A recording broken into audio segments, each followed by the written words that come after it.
Hi, welcome to the first of two parts of this 18th program in the Art in Arlington series. In this program, we meet with Mark Ostow. Mark Ostow is a local photographer. He has a studio in Cambridge, but he also has a very interesting connection to Arlington, which you'll find out about in part two.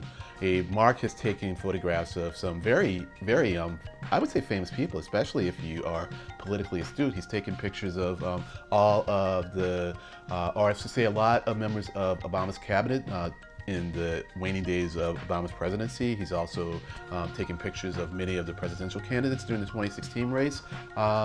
So Mark's been around, and we, in this first part, will talk about how he came to become a photographer on a professional basis. There was a long road to that, and we also have a very interesting conversation about why he prefers film photography, or I should say more so why he doesn't like digital photography. And along with that, we talk about this notion of the in-between / indecisive moment. We'll end part one with him telling us the backstory, at least a little bit of the backstory behind this photograph of Robert Reich. You might have seen it. It was in a calendar a while ago. It has Robert Reich seemingly naked with only, he's shopping in a local food establishment with only with a basket of food items that is strategically placed. So that was funny, and the whole conversation with Mark was really very enjoyable, entertaining, and insightful. So as always, I thank you for watching, but you're gonna really like this one. So enjoy.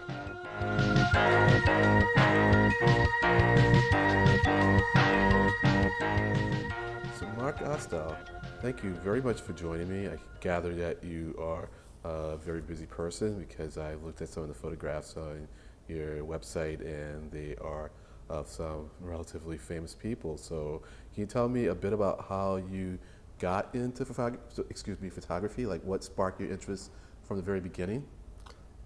From the beginning.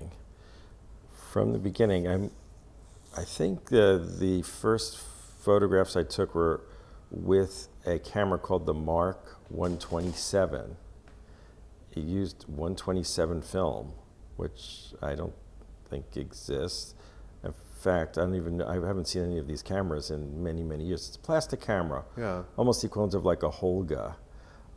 It's camera, very simple, and I walked around at like 8 years old. I got that from my grandfather actually as a gift, and I walked around at 8 years old just shooting photos of everything.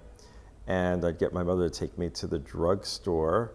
We'd bring in the camera and wait a week, and then the film would come back, and usually there was like 1 or 2 shots that came out. Very exciting time though. So 1 or 2 shots that came out, period, or just Period. 1 or 2 shots that you? Oh, that's interesting. Yeah, period. I don't know why, but it didn't work that well. But some stuff came out, and the anticipation during the week was, Yeah, I can imagine. so intense. I mean, Right. so intense. It's could be like it's coming back Thursday, and like Monday, I'm thinking about it. What's going Right. to be on there? Right. Just hoping the time goes by quick. Right. Yeah, I can imagine that excitement. And 120. I mean, I started when shooting film as a photographer a long time ago, and I remember Kodachrome and Fujichrome film. I mean, I've never heard of the 127. I'm just curious, who was the manufacturer of it? It was Kodak. Kodak. Okay. All right. Cool. And so photography as a kid. Did you then pursue it later on? And I then shot, then eventually got a 35 millimeter camera, then got very involved in high school, was the photo editor of my high school yearbook, of my high school newspaper. I was president of the photography club, which I started, and I sort of lived photography. I lived tennis too. I played a lot of tennis and shot a lot of photographs. And I then went to college and studied philosophy, but kept photography as part of my life, and taught at night at the Binghamton Boys Club, and had a group of kids that would come, and we had a dark room there. And had this tight-knit group. I'm still in touch with some of the kids. Cool. From Binghamton, 1980 in Binghamton. Cool. So then you are from that area? No, from New York City area. I got you. And so it ended up at Binghamton How? Yeah, it's called now Binghamton University, but it's a state university. I got you. Cool. And so from so what kind of photography did you do in those years, like the high school, I guess, post college years? I think it was just like that wide range of high school photography, you know? It's like photographing people up against a brick wall. Right. And photographing some sports in school. I didn't quite know much about photography, and I just shot photos. Right. And there was no training in high school whatsoever. And I would say maybe it was portrait-like. Okay. Then it took me a while. I always had this voice from my dad, was always like, you'll never make it as a photographer, you'll never support yourself or your family, don't ever try doing that for a living. Right. And that voice played pretty loud in my head. So I think when I got out of college, I ended up doing other things. Right. And sort of put photography on the side. Right. Had a love for it, but never considered it as a career. Right. Right. I got you. So what else did you do? I sort of fell into typesetting, graphic design, I got you. and worked for a small company and ended up buying the company because the owner wanted to retire. And in my 20s, I had the most wonderful group of 15 people working for me, with me. Right. And it was the most fun, creative situation you could ever imagine. And everybody were poets at night and musicians, and it was an incredible group of people, and felt very blessed. I learned so much from everybody there. Right. And we built up this typesetting company, which, as you probably know, typesetting doesn't really exist anymore. Right. So I did that for about 10 I years. see. Okay. So then how did you get back to photography and then you come to, I'm assuming, make it your living? Yeah.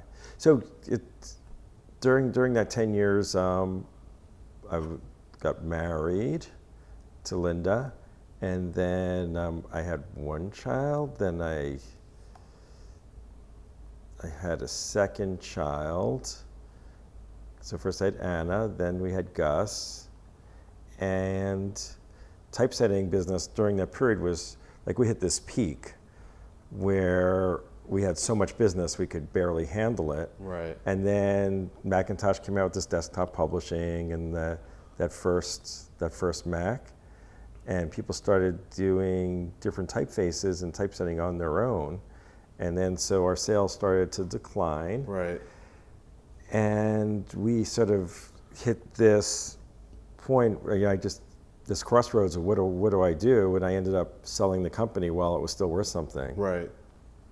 Didn't get very much for it, but Right. we basically closed down Xanadu Graphics, and I had to find out my next career. And I ended up just trying a bunch of different things. I was doing some sales. For a little while, I thought I was going to be a film producer, and I started working on some movies as a production assistant just to see, Right. just to learn more. I started reading screenplays. I was trying to figure things out, and during that period, my dad died. And remember, he was the voice of like, never be a photographer. Right. Don't do it. Right. You'll never succeed at it. Right. My dad died, and the day my dad died, a woman by Rosemary Ruley, hope I'm saying her last name, it's not her last name right, Rosemary, a good friend of mine, who was the president of a chain of video stores, called the day my dad died and asked if I could do a series of portraits of Video Smith's customers. And I was crying because my dad had died, and Right. I was like, yes, I'll do it. Yeah. And was sort of the launch of my photo career. Interesting, huh? So I did a series of portraits for her, and I was Right. like, wow, I actually think I can try to do this for a living. Right. Interesting. Huh. And soon afterwards, we had 2 more kids. Suddenly I had 4 kids. Right. And then I committed to actually, making a career in photography. Cool. Oh, well, that's interesting. And so, where were you then, when you launched your portrait photography? We lived in Somerville, Okay, so right near Davis Square. so at that point you had made the not transition. You located to this part of the. Yeah. No, the typesetting business was in Cambridge. Oh, I see. Okay. It was actually in an MIT-owned building on Albany Street, Okay. All right. right behind the Necco factory. Right. So then, what brought you from Binghamton to Cambridge? It was a lot of friends, and Okay. thought I'd just give it a try. All right. I just really enjoyed the area. All right. Cool. And so that's how you got into portrait and I mean, when I checked out your website, like I said, I was surprised at the famous people on it. I mean, it's not like they are, the ultra famous people like Lady Gaga, or whatever. But for those who are aware of politics and for people in a particular line of business, you're like realize that these are high level people. I mean, what did it take to break through to that level? Yeah, I think it was. I don't know if I ever broke through. It was just a gradual. Recognition of It was a gradual. Everything just took a long time. Okay. I started working for some very small publications, and I remember when I used to shoot photos for the Boston Phoenix, which gave me a lot of creative freedom. Right. Okay. And had some great art directors and Right. great writers and great editors, Yeah. and Yeah, I remember the Phoenix. I used to read it. and people read it for sometimes for the entertainment section, because Yeah. it is very strong entertainment. But the political, the way it covered social issues was just, I'd say, underappreciated. Oh yeah, no, yeah, yeah. Well, I certainly appreciate it because I read it every week, and I learned a lot from it, especially on the local level, and so yeah. And they broke things like the priest abuse Yeah. abuse scandal, Yeah. things like that. That Yeah. was. Yeah, so you did work for them. I understand. And Yeah. No. So I started work for them, and I would do portraits, and little by little, I just expanded my base, and I got better at it. First, I sucked, and I just kept on working at it, and I just kept on pushing. Basically, it was a mixture of both being determined to be a good photographer, being determined to be successful at it, Right. and just successful, in a financial way, Right. and also just the fact that I had 4 kids, and my wife was. Linda was a graphic designer, but then she was cutting back on her work and mostly at home, Right. managing the family. Right. So there was like no room for failure. Right. Yeah, I understand. Hey, so I'm assuming you started in film, right? Oh, I shot film for many. I was like the last photographer shooting film in the Boston area. Right. As I was, until the lab would not take it anymore. Right. So the lab wouldn't take it. So that answers my question because I was about to ask. No, go guys. The lab would take it, but instead of 3 hours, literally, I was getting 3 hour. I was spending every day. We would send couriers to the lab. My lab bill was $2,000 to $3,000 a month. Yeah. And I was getting 3 hour service. And when my service changed to 3 days, Yeah. that's, I think, was the Right. time I had to switch to digital. Yeah. No, because then I was about to ask, did you do any darkroom work yourself? And We had a darkroom across the street, but that was all for prints. Never Yeah. did any developing. Right. Once in a while, in a rush, we do the developing, but I had a full-time person just Right. making black and white prints for me. Right. So then how do you feel about digital? Since, there was some reluctance. What was the reluctance in going to digital?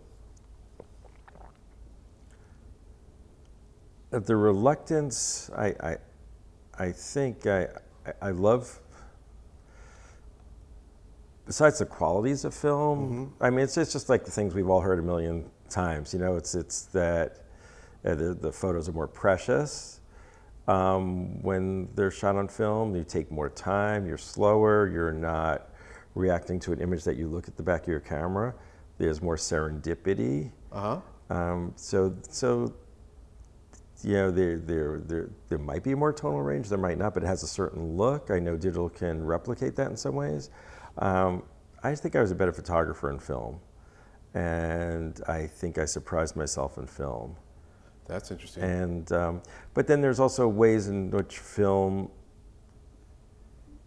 it's like if I just finished a project photographing the Obama cabinet, Right. and the way we moved through some of these shoots with a remote flash, little handheld remote flash, sometimes two remote flashes, and they were sort of journalistic portraits, and I did that similar approach for the presidential candidates Right. in New Hampshire for 2016. Right. And I was wondering, how would I approach that with film? Could I still do that with film? Because with film, I would shoot a Polaroid first. Okay. And I'd look at the Polaroid and then know roughly how my light was. Right.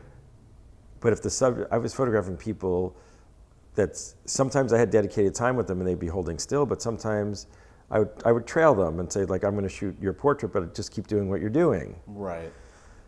And everyone's moving, Right. and it's really nice to be able to look at the back of my camera and see how I'm doing. Right. But then you just look too often, and then that affects, and you can't really tell I don't know if you run into this problem shooting video, is that sometimes you have too much material. You know, sometimes I shoot too many shots and I'm looking at them and it's Right. like, what's the difference between these Right. 30 shots? Right. While in film, I could put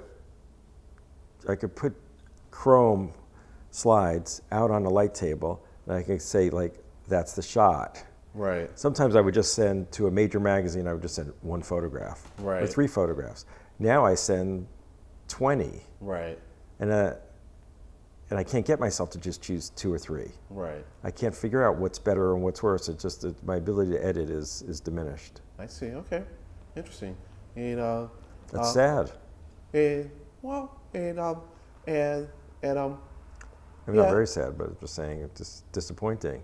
Okay. Well, it is what it is for you, and I'm here to find out how you feel about things. I'm certainly not here to try to make you feel differently. I would about switch things. back to film in a second. You would. That's interesting. If you give me a lab, Yeah. you give me a lab that will process it quickly in 3 hours. Yeah. Give me film that the brand I used to shoot. Right. Give me that. Yeah. I'd switch back tomorrow. I hear you. And You know, I teach a teen photo workshop, and we only shoot film in the workshop. interesting. We have 15 teens, and all we do is shoot film. And where you get it developed. I knew you were going to ask that. We get it processed, Color Tech does it downtown, and they run it through a machine, sort of like one of those things that like CVS used to have. Right. So it's like what's it called, the mini lab machine. I got you. So we give them the film at 3 o'clock, and we Right. pick it up at 5. Right. And we have a special deal just for these 2 weeks of workshops. Right. Otherwise, they'd never be able to do that for us regularly. I got you. And where do you get your film now? Pardon? Where do you get your film? To buy it? Yeah. Just on eBay or B&H or something. Each year it gets more and more expensive. Okay. Each year it gets more difficult to teach these workshops Right. with film. Right. And each year I start to consider maybe teaching digital. I got you. Because it's more about seeing. These workshops are about experiencing the city and shooting Right. portraits on the street. Right. And at a certain point, I don't know if film is important. Right. Yeah. I had a question. Oh. Am I talking too much? Oh no, not at all. Not at all. So I haven't asked you anything about you. Well, no, because this is all about you, because I'm interviewing you. I mean, and so at some point, the viewers of this series is going to find out about me either I'll do a self-interview or I'll have someone interview me. But Okay. no, this is about the artists that I meet that have some kind of a connection to Arlington. Okay. So no, this is perfectly fine. This So is maybe great. you'll want me to interview you. Yeah, well, we'll see. Okay, think about it. Yeah, yeah. I mean, you're the first person to volunteer to do that, and I may just very well take you up on it. Okay. But the question I was going to ask. Oh, so have you considered like having the kids do some darkroom work? Well, they do Yeah. some darkroom work. Good question. They do. When I had the darkroom across the street back a few years ago, Yeah. they would do some printing during the week. Each night, a few kids would go with a teacher. Yeah. But then once I got rid of that darkroom across the street, we now rent a darkroom on the Friday of each workshop week. Uh-huh. And we go to NESOP, the New England School of Photography. Yeah. Okay. Yeah. So we rent out the whole place. Yeah. And we have 15 kids printing everything they've done during the week. Right. But no developing, just the printing. Just the printing. I got you. Cool. And I did some darkroom development and printing, when I was into film photography, and I have to say, I remember thinking, I long for the day when I don't have to deal with chemicals. And the water. It was something about the running water. I think the chemicals that really kill us all. Yeah, that really bothered me, and so that's part of why I like digital. I mean, but we spend more time now sitting because of that at a computer, and sitting is more dangerous than smoking.